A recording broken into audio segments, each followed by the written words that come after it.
Thanks for coming, everyone. We're going to get started, and people might trickle in some more. So welcome. This is San Jose Chinese Catholic Community's summer series, and we're kind of at the end of it. So I think we have one more after this. I did want to have an intro question, but I first wanted to share a little bit about me for those who don't know me. So 3 important things, because I will share my story throughout our talk today, but just 3 things just to share about myself before we jump in. So first, I'm Sarah. I am biracial. So my mom is Korean and my dad is white. They met at Central Washington University. My mom immigrated in middle school, and I met my dad in college. So yes, I'm biracial. Another thing to know about me is that I am a convert to the Catholic Church. So I entered the church 13 years ago, 1 year before I got married. So my first Catholic friend became my first Asian boyfriend. And my first husband.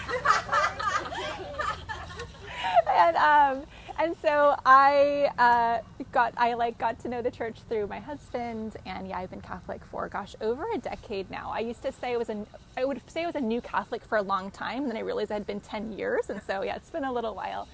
The last thing about me is that I am currently a stay-at-home mom of 5 kids. So my oldest is 10, 9, 6, 4, and 2. And so my life is really, I'm a mom. But before that, I did spend about 7 years in college campus ministry with University Christian Fellowship. So I did full-time campus work, mostly at Stanford, and I led the staff team and the students there. Actually, Tina here, we have our university connection. Yeah. So, but a lot of my life is as a mom right now. So I'm excited, though, to explore the Asian saints with you today. Before we jump into that conversation, I had a question. Have you ever experienced being the token Asian? Have you been the token Asian? And if you have, what has that experience felt like? What has that been like? Well, growing up, I was the token Asian in pretty much all the spaces I was in. So I grew up in a small city in Olympia, Washington, that was pretty much all white. And in my school, in my neighborhood, in my church, I was the only Asian. And so, of course, I'm biracial, but and that experience differs depending on how you physically present. But I think, and my experience has been, I'm ethnically ambiguous. So I've always been treated as an other. And so I've always been like the token Asian, even though people might not know exactly what kind of Asian I was. And I had a similar experience to, I think both Adrian and John kind of alluded to this, when I stepped onto the USC college campus in Los Angeles. And I have this memory of being in the main quad. And I felt like internally my jaw dropped. I had never seen so many Asian people that weren't my family in my entire life. And I was just like, is this real life? Like, where have all these people been? And I ended up joining a college campus fellowship that just happened to be mostly Asian American. And I couldn't, everyone would take their shoes off in the dorm room. And people knew what kimchi was. Whereas in Olympia, no one knew what kimchi was. And I remember in conversations, there were natural breaks and pauses in the conversation. I didn't feel like I was constantly needing to speak louder, or try to butt my way, make my voice heard in a conversation. And it felt really good. And an added element to that is that this was my new faith community. And so we were studying the Bible together and bringing our shrimp chips to Bible studies and our fall conferences. And it felt like I had blinders that were taken off. My whole life, I had only seen a certain group of people, and all of a sudden it's they were taken off. And I saw this world of other Asian Americans that were like me. And it felt kind of like an exhale. The sense that I could be myself. And these values that I thought were just mine or my family's were actually also shared by this broader Asian community. And it felt like home. it felt like I could bring my full self to this community. Fast forward, I wanted to share a piece that I recently had commissioned by an artist. And I want to share it with you because when I see this, I feel those same feelings all over again. So when I see this image of 7 Asian saints across the Asian diaspora, like, I have a sense of like, so many Asian saints! Who are these Asian saints? Where did they come from? Where have they been? I have this sense of like blinders taken off, like, I've never seen so many Asian saints before. And I also feel this sense of like, well, I'm drawn to the hanbok in the middle, so the Korean traditional dress. And I just like, I think of my mother and I think of my emos, and it like hits me. And it reminds me of like that experience of college all over again. Like, is this real life? Do these saints, this many Asian saints really exist? Because I haven't seen them before. To share more, well, I'll be referring back to this more later, but these are 7 saints. From the left, this is Blessed Kasui Peter Kibe. He's Japanese. This is Blessed Paul Ta Hyung. He is Hmong. Servant of God Darwin Ramos is from the Philippines. This is Saint Columba Kim Hyoim, Saint Magdalena Son Sobyok, and Saint Agnes Hyoju. They're Korean saints. This is Venerable Nguyen Van Tuan from Vietnam, and this is Saint Mark Ji Tianxiang from China. This print was made by Colby Yang, who is the son of Jean Yang, who grew up in the San Jose Chinese Catholic community. I'm going to pass it around, just for you guys to take a look at. A year ago, I couldn't have told you any story of an Asian saint. I would have maybe, if you would have asked me, like, oh, tell me an Asian saint story, tell me something. I would have said, like, oh, I know they're like the Chinese martyrs. I know they're like companions, like groups of Asian saints. But I couldn't have told you a single story. I don't even know if I could have named an Asian saint before. This picture is actually to commemorate a recent project I did with the Hallow prayer app, where we featured these stories. So Asian saint stories read by Asian American Catholic voices. So it was released last May, but the stories are still there. But let's take a step back. So I've been on a journey of wanting to see myself in my leaders of faith and my heroes of faith. And then really that journey started with being a mom. So I've been a mom for a while now, and I still remember being pregnant with my second. So 9 years ago, I was about to have my son Caleb, and I really wanted to get a baby doll because my oldest Gianna, like she was gonna be a big sister. I wanted a doll that looked like little Caleb, who was about to be born. And I get on Amazon and I search for Asian baby doll, and the search field comes out, and I was shocked because there were no Asian baby dolls. And it was 2013. It's like, wait, does Amazon not know that there are Asian people in this country? And so I actually went to our local Target because we live here in the diverse Bay Area. And I was like, oh, surely the Bay Area Targets will have some Asian baby dolls. And I go in there, there's nothing. There's nothing that looks like my kids. And I remember that lit something in me. It was like this mama bear kind of arose in me, like, oh my goodness, my kids need to have toys that look like them. And that brought it out to books that look like them and authors that come from their culture. I started reading and exploring, and there's this concept called windows, mirrors, and sliding glass doors. So in literature, there's this idea that it's important that you have books that are like mirrors for you, that reflect your own life experience. It's also important that you have some books that are windows for you to look inside another experience. And also Sliding Glass Doors is a book that really invites you to come inside and really experience that culture. And for me, I pretty much only had windows growing up. I can show you the one book I have that has written by Gyo Fujikawa, who's a Japanese American writer. But all the other books I had did not have characters that looked like me. Often books that are mirrors are books that are own voices. So I don't know if you've heard of own voices. So own voices is actually a hashtag that was started by this woman to identify diverse books that are written by members of that same community. So diverse books mirror our world, and they try to especially amplify voices that the stories have not been shared.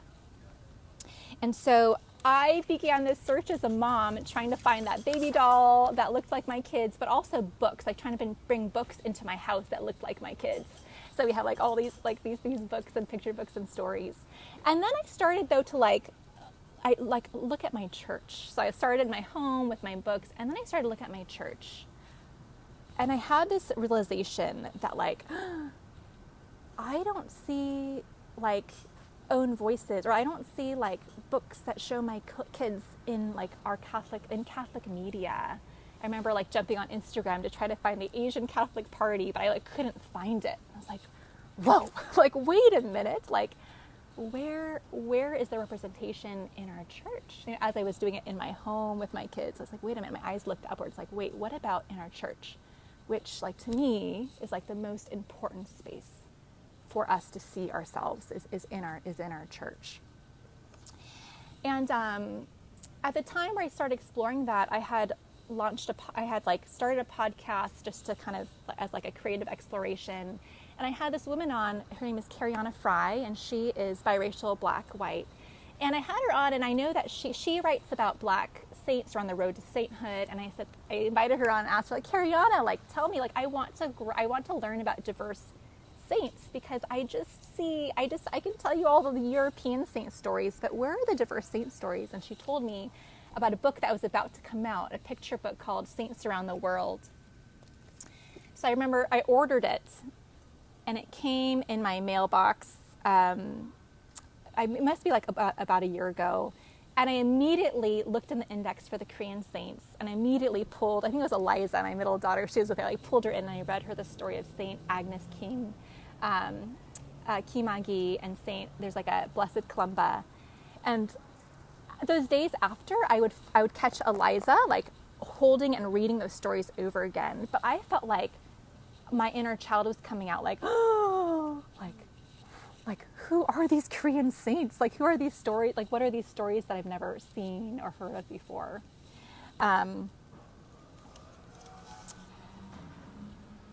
We have a wonderful world of European saints. So all our kids are actually named after European saints. So we have Gianna, Caleb's baptismal saint is Saint Francis. We have Saint Catherine of Siena for Eliza's baptismal saint, Saint Lucia. Saint Joseph. So Saint Joseph, right, that's Middle East, but we often see him depicted as white. White Joseph, which is a whole other issue. And what I felt is when I've only see the European saints, it kind of brings me back to growing up in my church in the 90s, where where I was the only Asian American girl, that all the leaders were white and mostly male. And I always wished that I could be like them, but I knew that I could never be like them. And that's hard when it's a space where you're trying to connect with God and grow in your faith, where you might aspire to, but you know that you cannot ever live out the faith like the leaders that are supposed to be the models of faith for you. And so in my church growing up, I had subconsciously learned that my faith and my culture were two separate things. They're separate things. So I started with Saints Around the World, and it just made me hungry. It just made me hungry for more. I started with those stories, and even before that, I thought these stories there must not be that many Asian saint stories, because we don't see them. Maybe they don't exist because they're all martyrs. Maybe they aren't recorded because it was in Asia. And I was assuming the best. There's just not, the stories aren't there. But as I began digging and exploring, I discovered that there's so much about the lives of the Asian saints, pages and pages. And actually someone through Instagram reached out to tell me about this book. And I found a used copy on Amazon. And I got this And like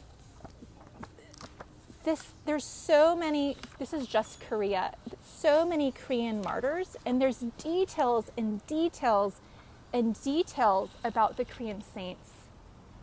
And when I got this book and felt it and thumbed through it and started reading it, I felt two things. One, I felt so glad, like, oh, here are my saints. Like, oh my goodness, here are stories. Like, they're here, they do exist. Like, so happy. But then the other feeling I had was feeling like let down by my church. Feeling like I was deprived of all these stories. Like, the stories are here. Like, we've had access to these stories. Like, why haven't they been told? Because when I read these stories and see them, they connect to a part of me that feels like home, and that like are deeply connected to my life. Where have they been? Because when I read the story of, there's a story of Saint Magdalena Sonsobyak, who's a mother. Like, when I read her story, like, I think of my own mother, and I think of the ways in which she, like, the long-suffering love of the Korean mother, and that just like hits me in a really deep way.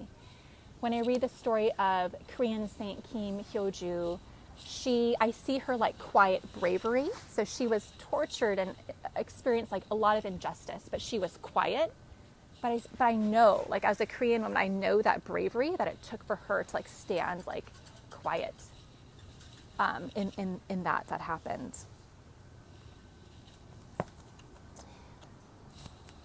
In the Asian saints, I find a integration of my culture and my faith. I found that the Asian saints help me integrate my culture and my faith together. The first way is that the Asian saints connect me and can connect us to the generations that come before us. So with this project with the Hallow Prayer app, I was able to be so it's a prayer and meditation app, and I got to be one of the readers for the Korean saint stories. And each of the readers, one part of it is that we said, pray for us in the native language of the saint, and that like brought up the most insecurity for all the readers. And for me too, I had my friend Teresa come over to coach me. It's like, I can speak Korean, but like I'm very insecure about it.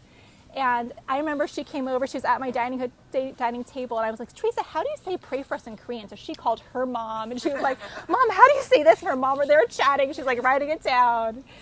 And then when Teresa said it, I noticed that she like, something happened, like in the way that she said it. She was like, Saint Magdalena Sonsobyak, waiter, 주어요 빌어주소서. And it was like, wait, I was like, Teresa, what happened? Like, because you're just talking normally, but there's something there. And I had a second coach, Father Phil, who also like did a phone call with me because I really felt like I needed a lot of coaching to say this part. And he taught me that the way that you hear if you're in like a Korean mass or hear the Korean prayers, it's very da-da-da, da-da-da. It's like a little bit of monotone. And he told me that is because in Korean Catholic history, there's so much persecution. I mean, that's why there's so many martyrs. And the Buddhists, before the Catholics, the Buddhists were the ones who were pushed away, and they actually fled to their monasteries and were able to coexist in peace. And the Catholics who were being persecuted, they sought refuge in the Buddhist monasteries. The Buddhists welcomed them like as fellow people who were persecuted, and they would go there. And so you hear the influence of Buddhism, because that's part of it from the history of the Korean Catholic Church. Like there's something about like the years spent like in persecution and connection with the Buddhist monastery monks, and you hear that, right? You hear that in the prayer. It's like you hear like what I'm like, yeah, in a Korean mass, hear the prayer. It's like you hear that. You hear there's like the history there. So as I learn about the lives of the saint, it leads me to ask questions, and I'm like, oh, all these stories. The story of there's Boxers and Saints is written by Jane Yang, and you read that. It's like you also dig into the lives of the saints. As you dig into the lives of saints, you learn about the history. And so like in Korea, the history of the church in China involves so much tension and a lot of persecution due to like this conflict between like Chinese identity and like foreign influence. So like a lot of tragic like tension that led to a lot of martyrdom. The second way that Asian saints help us integrate our culture and our faith is that they just show us what it means to be fully Asian and fully Catholic, just in who they are. They're like living out their faith in an Asian country, and they're fully Catholic. So often these stories of the saints we'll read, they're just in Korea, and their leaders like they're living in their faith in community with each other. So in their very being, they're just showing us like a picture of fully Asian and fully Catholic. And we see that through their stories. The third thing is that the Asian saints, they provide us grounding as we forge our way as Asian American Catholics. So here we are, though, we can say a fully Asian, fully Catholic, but we're also American. St. Simon Kim, there's a book that Father Phil recommended for me. This was written, Jubilee Reflections on Korean American Catholics. St. Simon Kim wrote actually the first chapter in here, and he talks about how it's important that we have our own heroes of faith from our culture to give us a sense of place in our church. But he also talks about how, he kind of goes back to Genesis as he's talking about how we Asian Americans can navigate and find our voice and place in our church in America today. In Genesis, those first two chapters are the creation story. So those chapters of Genesis, they were written when the Israelites were in captivity, were in Babylonian captivity. So they were taken away from the promised land, and they're in captivity in Babylonia. And they're just like trying to figure out, like, who are they? Like, how do they worship their God? Who are they as followers of Yahweh in a place that's not their own home? And so they started to write their own creation story, which is now Genesis 1 and 2. But it's interesting when you study the history of those two chapters, they brought in the local Mesopotamian creation stories, and they interwove it with their own story. So as these Israelites are trying to find their footing as like displaced from their native home, like they went back to their history. They went back to their roots to tell their story, to connect them and to give them a place of footing in the place they were at then.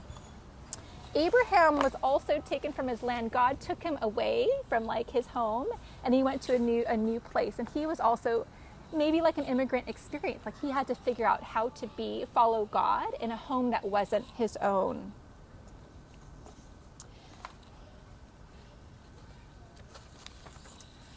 So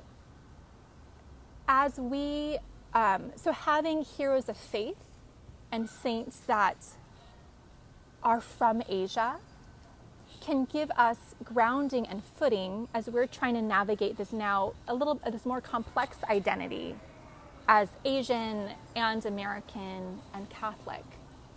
And just like the Israelites, like they had to go back to their roots. They had to go back to their native, like their stories. Like the Asian saints, I think, can be like that for Catholics, Asian American Catholics today.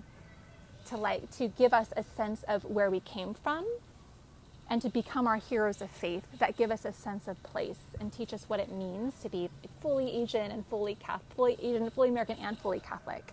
And they can give us that grounding for that growth. As I've dug into lives of the Asian saints, as I've dug into Asian Catholic history, I've started to experience like the integration of that faith and my culture together. And as I've experienced that integration, it just feels like I am more fully who God made me to be.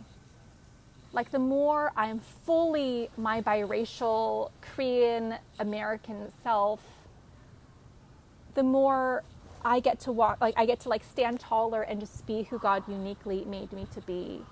And I think in that place of the cultural and faith integration, I feel like I can come to God and come to worship like just fully who I am, without any sense of like needing to be someone else, or not having it not integrated. Just this feeling like, oh, I can never quite be like the leaders, but as it's integrated, I feel like I can come as fully myself, and that feels so freeing. It like feels so good to be in that space, and I think that feeling of freedom comes with that integration. I'm curious for you guys here if you feel like you have experienced tastes of like a culture and faith integration. So for me, one of the things I love about being part of our Chinese Catholic community is every year we have a Chinese New Year, like Lunar New Year Mass. And for me, that's always a really cool like picture and experience of like integration. I've also felt it like when we have potlucks, like after different events, like just the egg rolls, you know, having like the classic egg rolls and having like the fried rice, like that's like an example of integration as well. So I feel it there. I do want to open up to questions, but lastly, I just want to say, like, so as I've just been growing, exploring, I launched in the Instagram space just to share what I've been learning, to explore. And a lot of the recent work I've been doing has just come out of just my own desire to learn and grow. I'll pause there, and I'm just curious if there's any. I know I just said a lot. Curious if there are any just questions or like clarifications or responses to anything I shared. Yeah.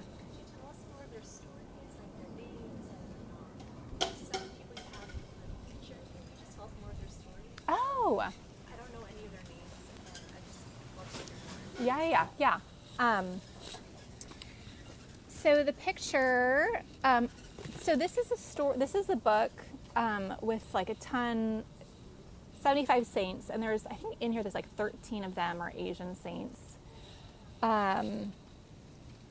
So, gosh, there's a lot of stories. Maybe I'll tell you, is that picture still being taken around?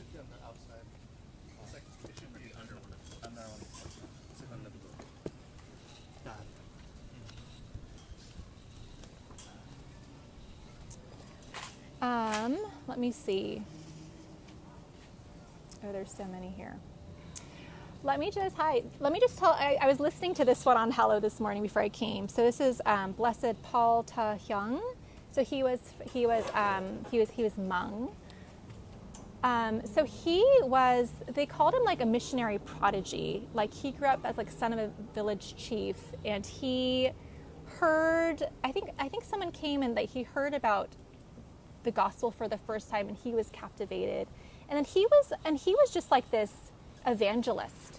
Like he was this like really powerful evangelist early on as a young man.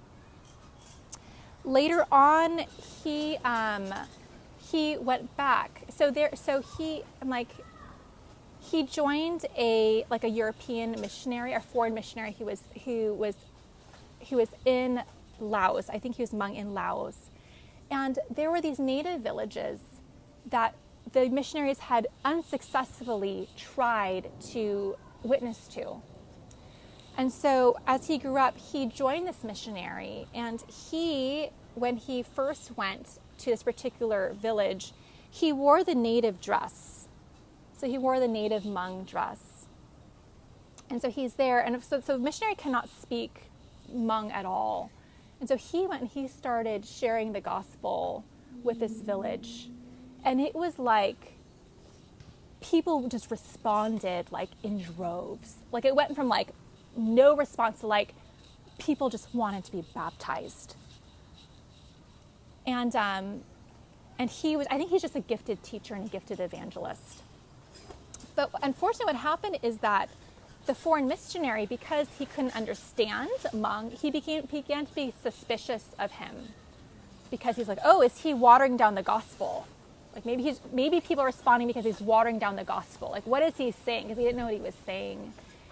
And so eventually he was pulled out because they just assumed like ill intentions or something was going on. Later on, so that was a really tragic part of his life, because people like mourned his leaving, because he was the one to bring them the faith, and they like connected with him. At the end of his life, he became another companion to a priest, and they came upon people, like I forget, they were traveling, and they came on people who wanted to murder the priest, and he actually ended up offering and giving his life as well. Like, if you're going to take his life, take mine as well. So he was martyred for his faith. So Saint Magdalena Sonsobiak, she was a mother. She actually had her first child, and then I think she had 8 children in a row who died at birth. And then she finally, like I think number 9, like survived. So she lived during the time of just intense persecution in Korea. So when Catholicism came, the Korea at the time, they were very strongly Confucian. Like they really were like about being Confucius. And they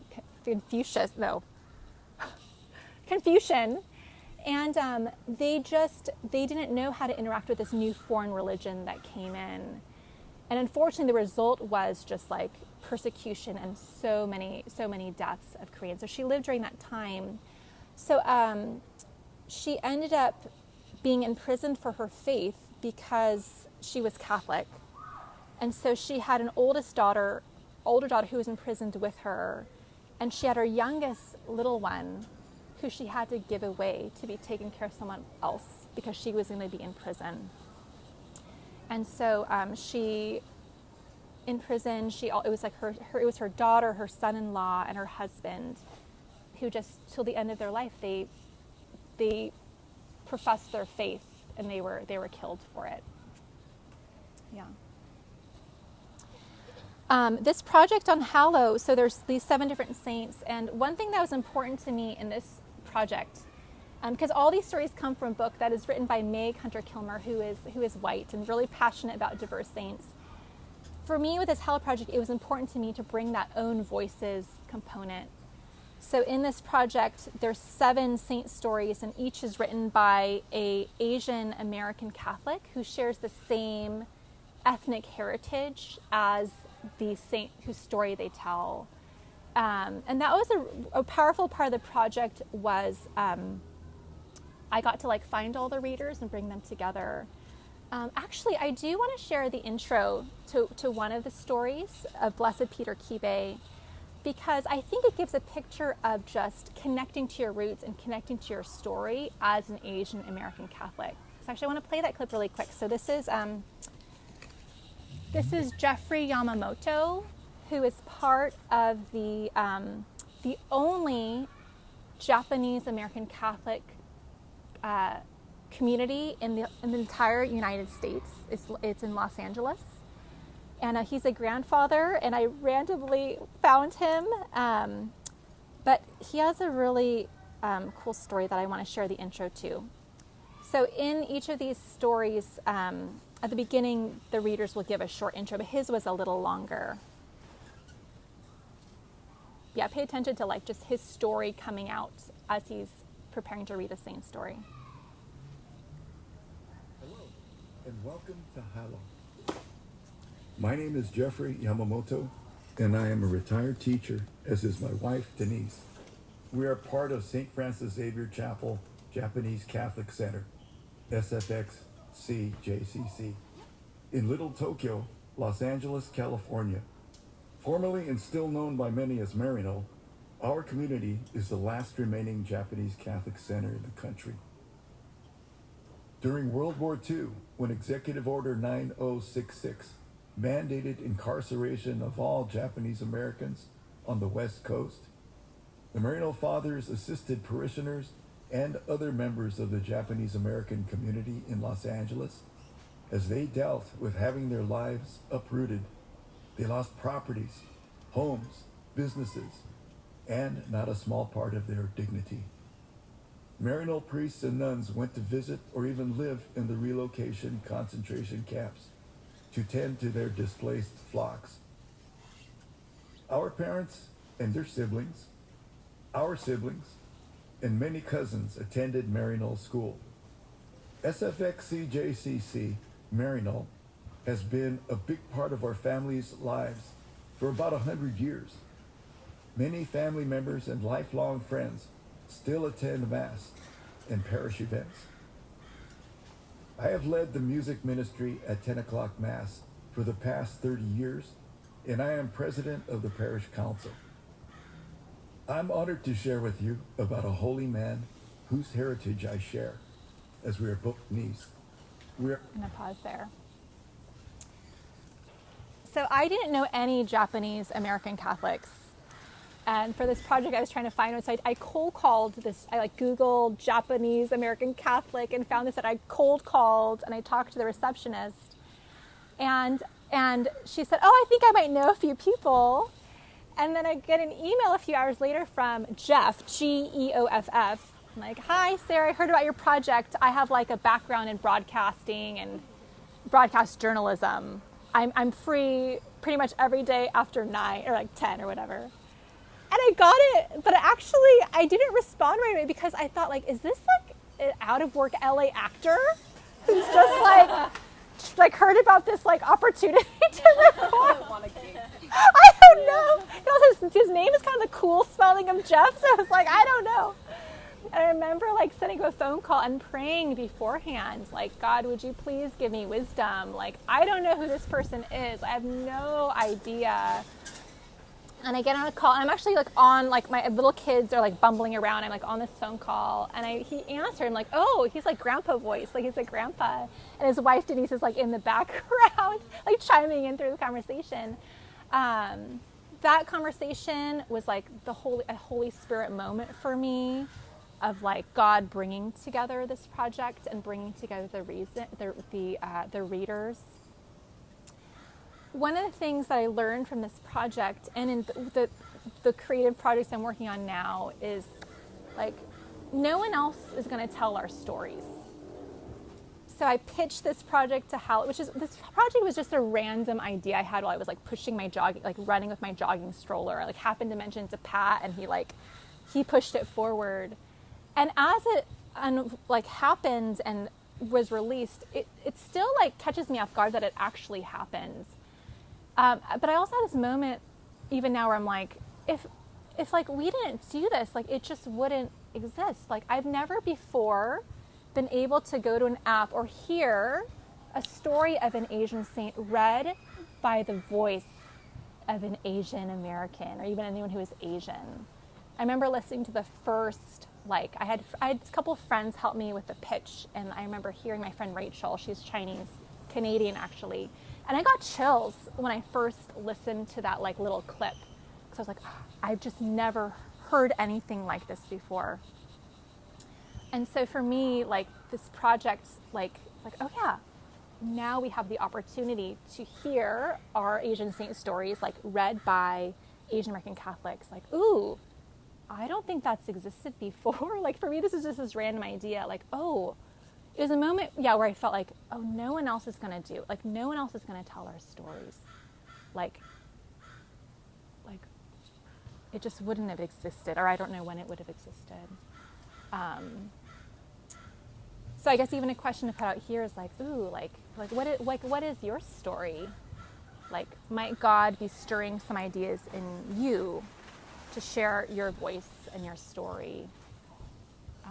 Because mine started with I was just jogging along, an idea popped in my head. Yeah, our stories are really important.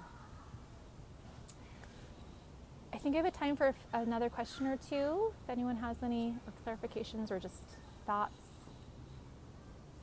How have your children responded to learning more about Asian saints?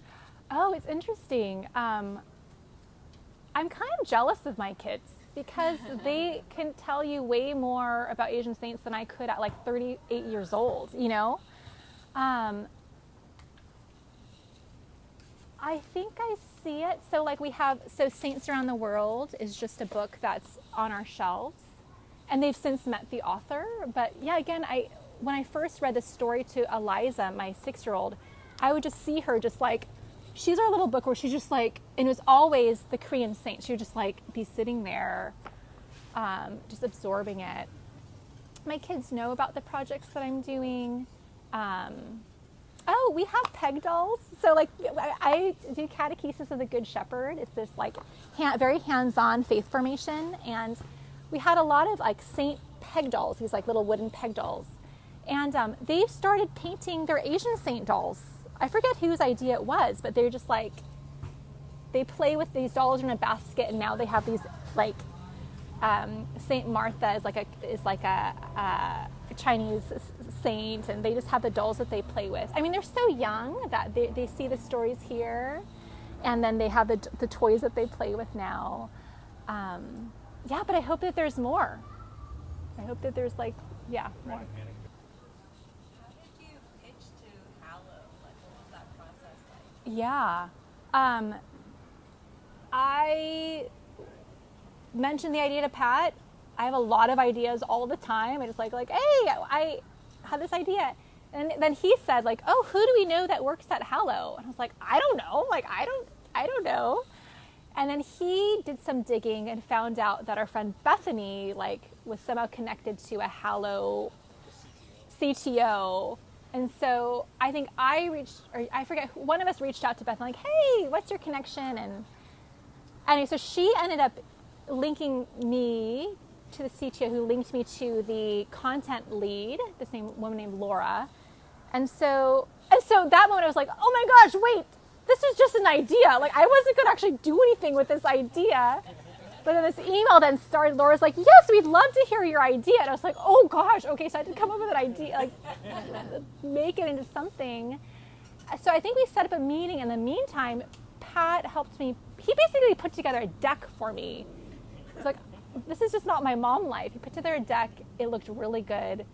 The night before I ran through it with our friend Alan. What does Alan do? He's like a marketing person. VP of marketing. And I ran through it with Jean and Teresa Yang as well.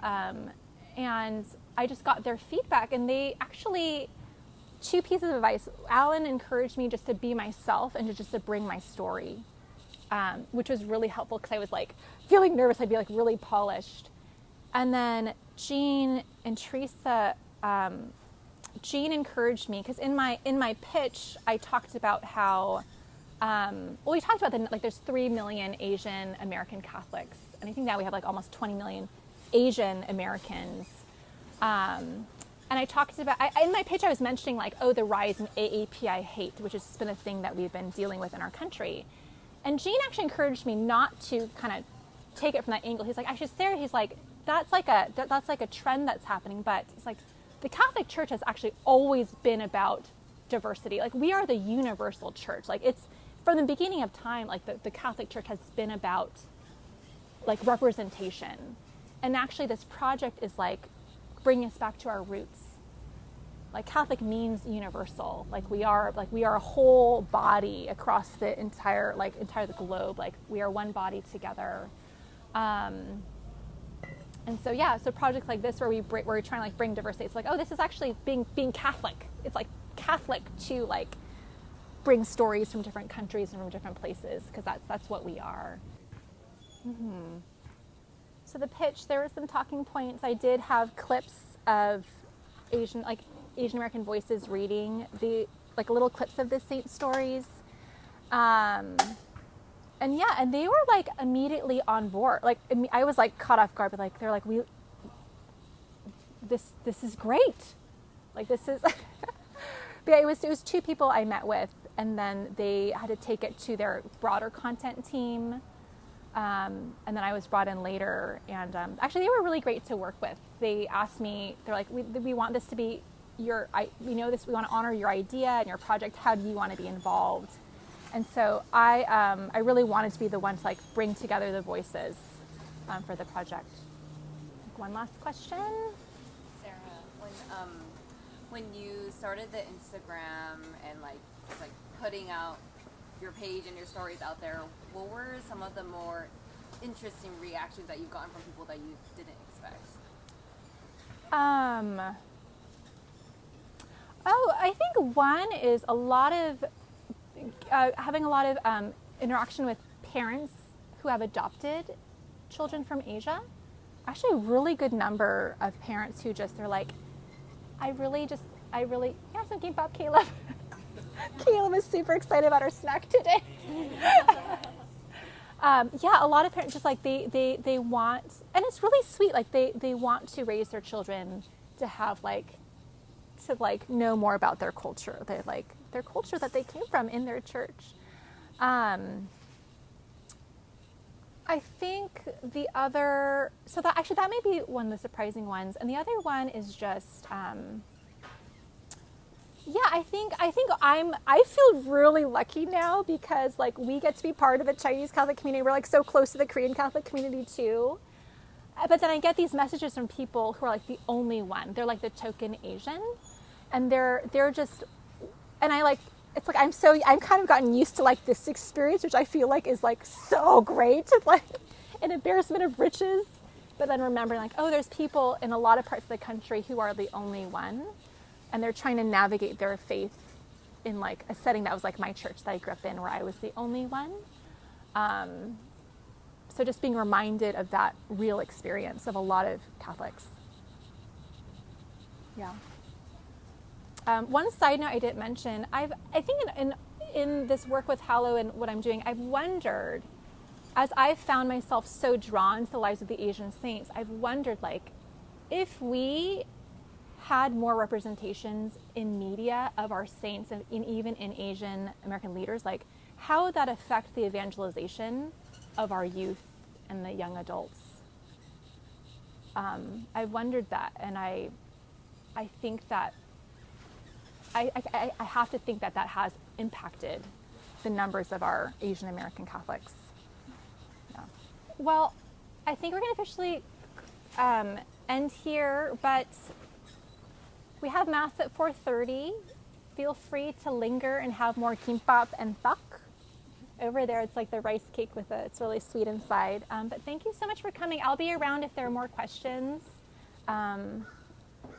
Feel free to browse some of the books. I actually brought 4 copies of this if you're interested in having a copy of this kid's book. Yeah, thanks for coming, everyone. Thank you.